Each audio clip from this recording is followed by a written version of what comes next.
Well, you've heard of buyer's remorse. How about seller's remorse? Dave Brown still remembers knocking on a door back when he was 22 years old. He made the sale, but it's one that haunted him for the next 20 years. Dave Brown is one of the most prominent sales professionals in the world. As the founding partner of Southwestern Consulting, Dave has been breaking records for decades. Yet, years ago, after a sales transaction left him feeling horrible, the Lord convicted him to do things differently.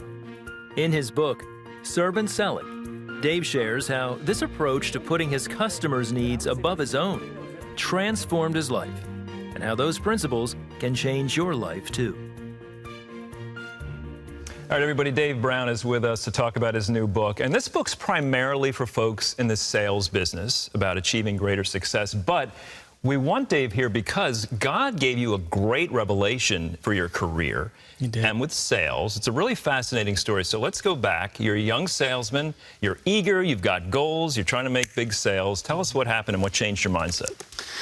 Yeah, it was a clear day of just doing what I was supposed to do, being out there selling, and not being as forthright as I should have been, leaving a few things out of the sale and feeling it immediately afterwards. Not necessarily deceitful. No, yeah, I wasn't, a flat out lying or anything else, but change the subject here and there, maybe expand a little bit more on what the product could do, and I felt really bad about it for a long time. You did. So you made the sale. I did. I made the sale. And this was a family that was good for business. They're influential. Incredibly influential. So you weren't riding high afterward? It was mixed feelings, mixed emotions. That's what I was back and forth on. And I thought, well, this is sales, right? Everyone, this is how it should be, or is it? Mm-hmm. I made the sale, but I lost a little bit of integrity when doing it. So what did God teach you or reveal to you in this? Showed me that I remember praying a lot and spending a lot of time with him afterwards back home in San Antonio. And he said, do it the right way. Let's do it the right way. And I remember having this thought in my mind, well, can I still be the best? Can I be number one? Can I win all these things that I'm used to winning and still be fully integritous? Isn't that interesting how we think, can I really be successful doing it God's way? Yes. Because it's counter to what the world is, totally. Right? And you said, you heard the word, let's do it this way. So what way is that? The word was do both. Do both. That was it. And I remember going, all right.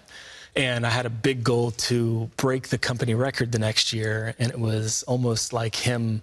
I did that. So I ended up doing it fully doing it the right way. So what is God's way? What is the right way? What was that word? It's servant selling. It's putting customers' needs, desires, their wants, their comfort, what they want in their lives, solving those problems with your product and putting it all before your own, for quotas and everything else, all that kind of stuff. So it's genuine concern for the people you're with. Sir, yes, sir. Almost as in what will benefit them, not me? Fully. So you must have, when you went down that track, there must have been days you were like, I can't do it this way today. I got to make the sale. I'm going to take the other approach. Did you ever have those moments? Totally, back and forth on feeling that. It's like when you're sitting on zero for the month, or when you haven't made a sale all day or all week or all month, that's when it starts to creep up in you, and that's when you got to fight it off. You're praying, you're thinking good things, using your self-talk, so absolutely. Still to this day. So I think this is important for people in business. You, over the course of your career, have been willing to lose sales doing it God's way. Yes.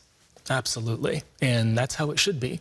Like, if you're putting what they're about and what they want to accomplish first, that's how it should be, because you're serving them. Why do you think this also leads to success, though, too? Because you've broken many records. So why do God's principles, make us successful? What is it about them? It's almost like whenever you're focused on these principles, you sell by accident. You find joy. You sustain motivation, right? Because you're focused on serving. So it's like, I don't have to do it. I get to do it. Actually, this is my calling. This is what I'm supposed to be doing. So now, decades later, am I right? You actually tracked down this family. I mean, this really did stick with you a while, and you went to the effort of finding where they are for what reason? Yeah, see me getting a little uncomfortable too. It was one of the most craziest calls I've ever made in my life, and it was so easy. God made it so easy. I had this thought. I was like, well, I need to call this family. I need to call Brian and Beverly. And I Google real quick, boom, there's Brian's number. I'm like, oh, Lord. Oh, no, okay. There's Brian's number. There it is, Lord.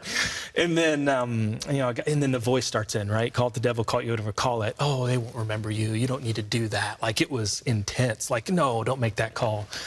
I was like, well, I know what to do, right? All my training, yeah, do it. So I did it, and it's just beautiful voice on the other end, so caring. We set up a face-to-face call with them that evening, and we did a Zoom call, and I talked to the family, got them on the phone. What did you say? Were you apologizing? Oh, man. I said, can I read you something? And I read them the first couple pages of the book about telling that story and their story. And they were just sitting there in awe listening, and I broke down whenever I was reading it. I started crying intensely. And I did. Yeah, I said, I'm so sorry. I'm so sorry.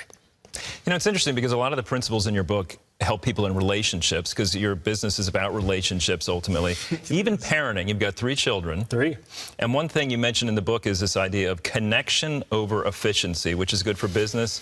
How's it good for a dad or a mom? Connection over efficiency. Oh, I'm so bad at that, Andrew. I'm still working on it. It'll be a lifelong journey. It'll be a lifelong journey for me. And my wife says it all the time, and she reminds me, getting the kids out of the house. Dawson, drink this, do that. You know, Cadence, we got to move. And she's like, just settle down. They're having a hard morning. For whatever reason, comfort, hug, bring them in. Connection over efficiency, as hard as it is, and yes, can help you in every part of life, sales, whatever. So in other words, the task isn't as important as the connection with people. Amen.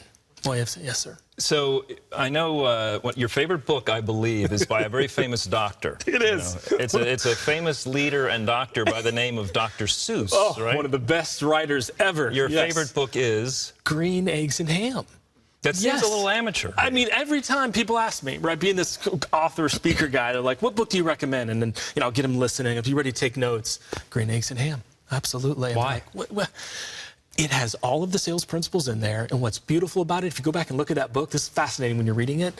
This guy's getting beat up left and right. No, I'm not going to eat him. No, I'm not going to try him. There's lines blowing by his face. And he's got this beautiful smile on his face. He's just like, I can take it, but, you know, it's all good. You got me. But I'm going to get you because I know this is going to benefit you. You're going to like this. And that's ultimately what servant selling is about. And it's persistence. Sir, yes, sir. Persistence. That is the biggest thing that he taught me. What is this idea? You've coined this phrase or acronym. I have to read it again because I can never remember it. WYDFLI. Okay, what's that stand for? You say it would fly. Say it with me. Would fly. Would fly. Would fly. Ooh, feels good coming out. When you don't feel like it. So much of life is about that. You're like working out, right? Eating right. Going to the next door. Would fly. When you don't feel like it. So much of life is doing about things you don't want to do when you don't feel like it. So, yeah, that's what it is. Yeah, because as I understand it, have you made about 200,000 cold calls? Yes, sir.